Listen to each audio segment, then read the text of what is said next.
किस कनेक्शन में क्या कहना चाहते इसी केस के बारे में? मेरा ये केस 2 साल पहले से 1.5 से पौने 2 साल से चल रहा है। 17 अगस्त को 2022 को सीबीआई की पहली केस फाइल हुआ था और 22 अगस्त 2022 को पीसीआर फाइल हुई थी। मुझे गिरफ्तार किया गया है। ना तो किसी कोर्ट ने मुझे दोषी करार दिया है, ना मेरे ऊपर कोई मुकदमा चला है, ना मेरे ऊपर कोई आरोप तय हुए हैं, ना मेरे ऊपर कोई आरोप तय हैं। अभी तक इस केस में सीबीआई 31,000 पेज फाइल कर चुकी है कोर्ट में और 294 विटनेसेस को एग्जामिन कर चुकी है। ईडी लगभग 162 विटनेसेस को एग्जामिन कर चुकी है और 25,000 पेजेस फाइल कर चुकी है। इन सारे विटनेसेस और सारे कागजों को मिला के मुझे क्यों गिरफ्तार किया गया है? मेरा नाम सीधे सीधे 4 स्टेटमेंट्स में आता है, वो मैं आपके सामने रखने की इजाजत चाह रहा हूँ। तो मेरा चार्ज क्या आता है? पहला, सी अरविंद मनीष सिसोदिया जी के सेक्रेटरी थे। उन्होंने ये कहा है, स्टेटमेंट दिया है कि एक दिन मेरे घर में मेरी मौजूदगी में मनीष सिसोदिया जी ने उनको कुछ एक्साइज के डॉक्यूमेंट्स हैंड ओवर किए।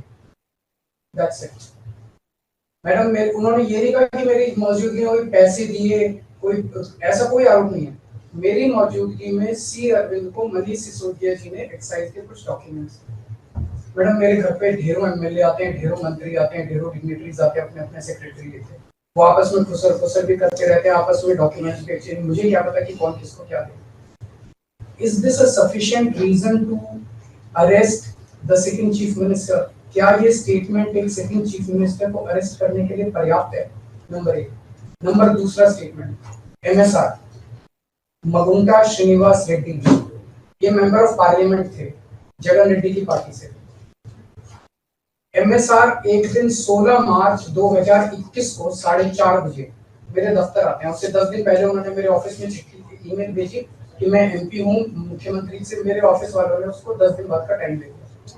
वो मेरे पास मिलने के लिए आते हैं 4:30 बजे। मैं किसी वजह से जल्दी में था, आके वो मुझे कहते हैं कि मुझे दिल्ली में अपना फैमिली चैरिटेबल ट्रस्ट खोलना है, उसके लिए जमीन चाहिए। मैंने उनको कहा कि जमीन हमारे अंडर में नहीं आती, एलजी साहब के अंडर में आती है, आप मुझे चिट्ठी दे दीजिए, मैं एलजी साहब को फॉरवर्ड कर दूंगा। And that's it. सो ये हुआ 16 सितंबर 2022 को उनके घर पे रेड होती है। उनसे पूछा जाता है कि क्या आप केजरीवाल जी से मिले? वो कहते हैं कि हाँ मैं मिला और मैं केजरीवाल जी से अपने फैमिली ट्रस्ट की जमीन मांगने गया था। ये 16 सितंबर 2022 को सेक्शन 17 का स्टेटमेंट है। ED is not happy with this statement. 5 महीने के बाद उनके बेटे को 10 फरवरी को गिरफ्तार कर लिया जाता है। उसके बावजूद भी वो अपने स्टेटमेंट पे कायम रहते हैं। उनका दोबारा गिरफ्तारी के बाद स्टेटमेंट लिया गया, वो कायम रहते हैं। 5 महीने जब उनका बेटा गिरफ्तार रहता है तो बात टूट जाता है। 16 जुलाई को बदल लेते हैं। उसके बाद वो 16 जुलाई को वो अपना स्टेटमेंट बदल लेते हैं। 18 जुलाई को उनका बेटा छूट जाता है। उसके बाद उनका कोई स्टेटमेंट नहीं होता। That's it. स्टेटमेंट पे स्टेटमेंट हो रहे थे जब तक वो अपना स्टेटमेंट मेरे खिलाफ नहीं दे रहे थे।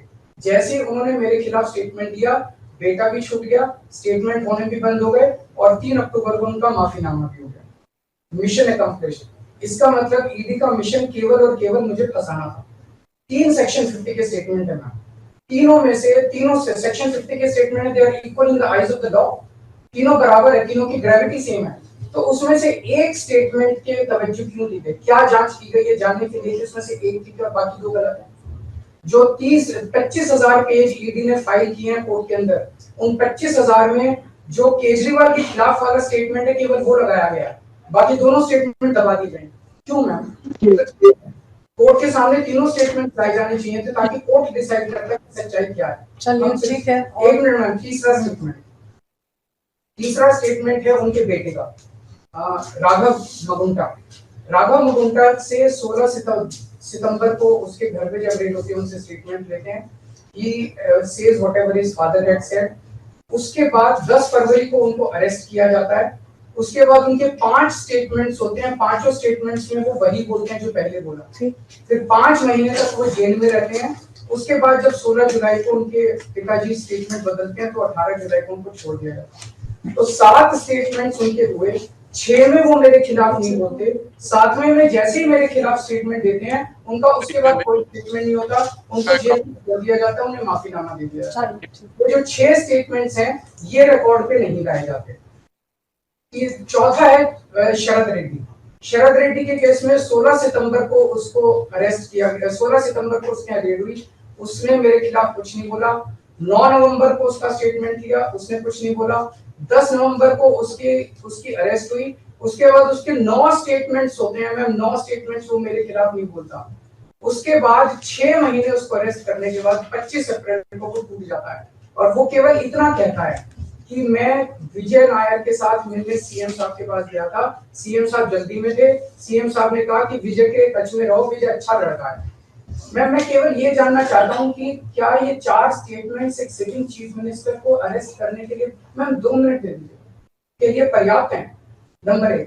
नंबर 2, जो 30,000 पेज फाइल किए गए हैं, ये 30,000 पेज के अलावा 1 लाख पेज ईडी के दफ्तर में जो हमारी बेगुनाही के सबूत है मैम, उनको कोर्ट के सामने नहीं लाया गया।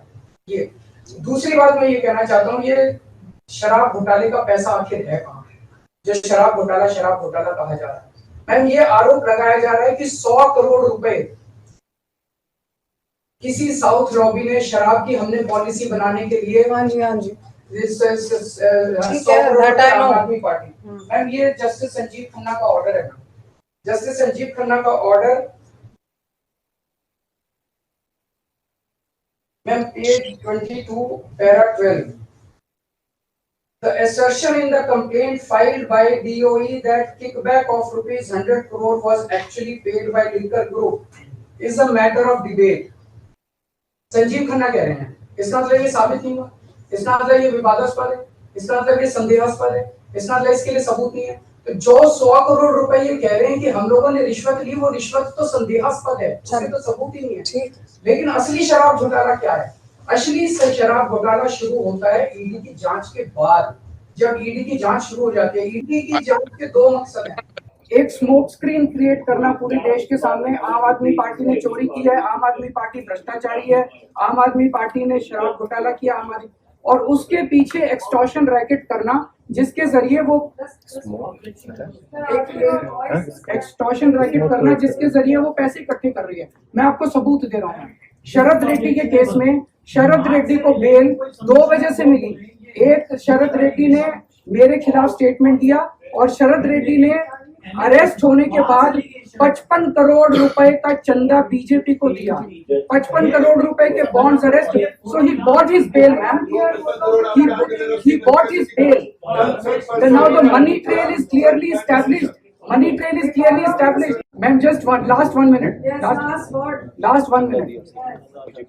The money trail is established, ma'am. उसने अपनी बेल अरेस्ट होने के बाद 55 करोड़ रुपए का चंदा बीजेपी को दिया, बीजेपी के अकाउंट में सीधा गया।